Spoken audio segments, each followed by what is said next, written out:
Hi there, it's Natasha and thank you so much for joining me today.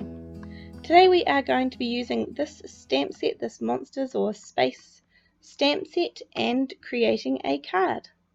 First up I have some masking paper. This is just sort of low-tech paper with adhesive on one side, and I've just lined it up to create a sort of hill shape or a rounded shape, which is supposed to represent a planet, I guess, or something for the little aliens to stand on.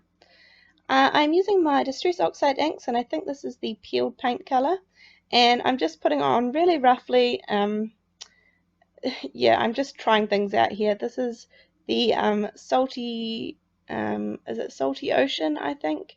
And I'm just putting sort of little spots here and there, and I really don't want it to look like Earth, obviously, because I don't want the little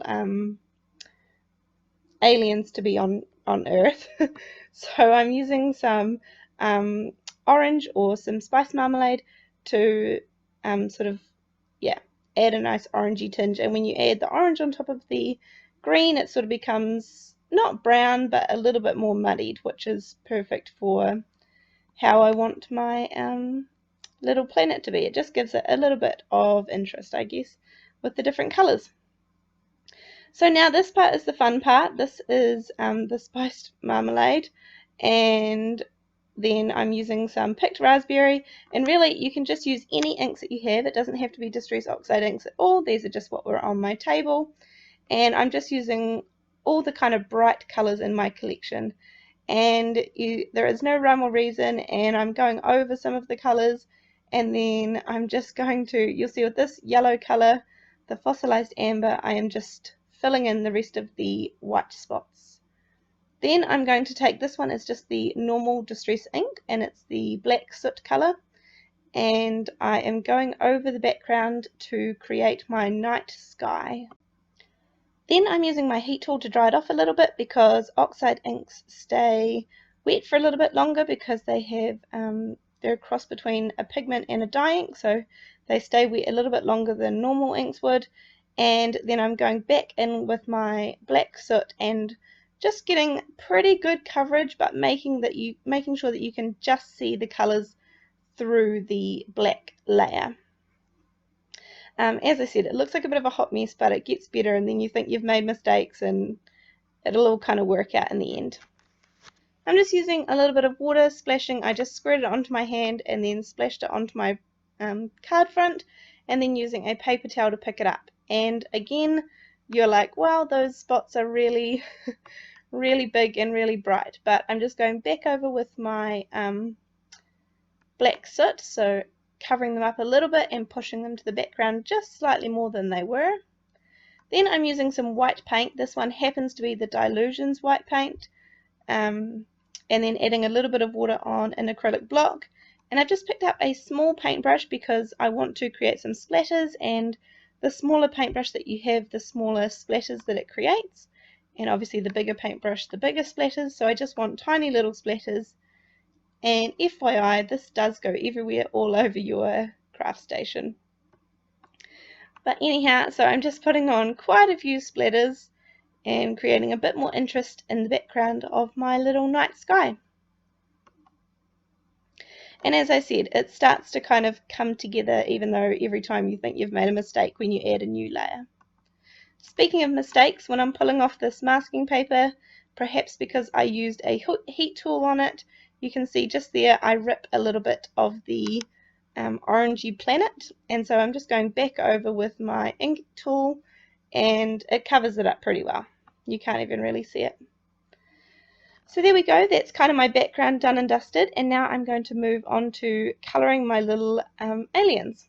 I'm just using some VersaFine Onyx black ink, and I've chosen a little planet, the little spaceship, a little rocket, and then these three aliens or monsters. Maybe they're just space monsters, and they're all from the same stamp set. Sorry, I'm covering it with some clear Zing embossing powder, and then I'm just going to heat set them all.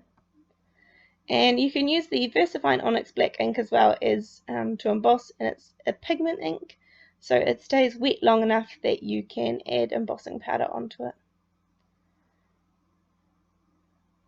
So I'm just melting all of the embossing powder, and then I have really sped through my colouring here because I am terrible at colouring. I don't want it to be on YouTube, and I'm just doing my best. So I'm using my Zig markers to colour them in, and just using a few different shades.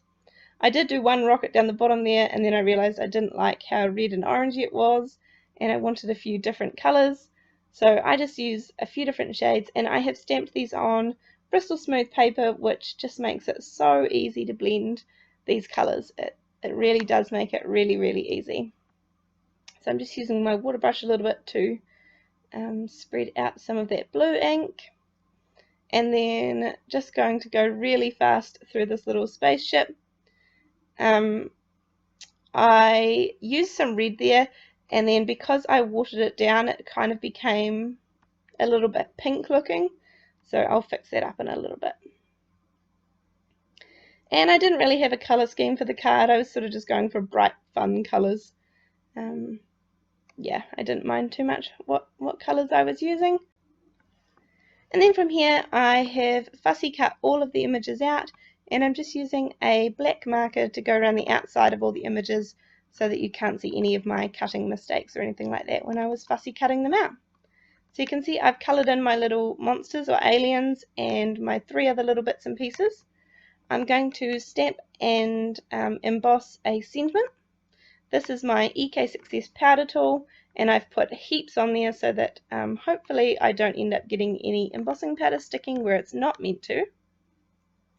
And just using some sticky ink to stamp it down, and then I just do it twice to make sure that I get really good coverage. This is a W+9 stamp set, and it just has little hearts and little stars, and I think that's it in the set. And so I've just picked out 3 different types of stars and have just stamped them all over the background. You can see here when I pour on my embossing powder that I have some spots that need a paintbrush to brush away some of the extra little bits that did end up sticking, and perhaps I just didn't quite dry my inks enough in between. And then using my heat tool to melt all of this embossing powder. Okay, so my background's all done now, and it's ever so slightly warped because of all of the heat that I've applied to the paper. And I'm just trimming it down a little bit so that I have a little border. I think I trimmed off about 1/8 of an inch or so off each of the sides. Then I'm just placing it on my card, and I'll pull those little tabs which will take the release paper off and make it all stick down with the double-sided adhesive.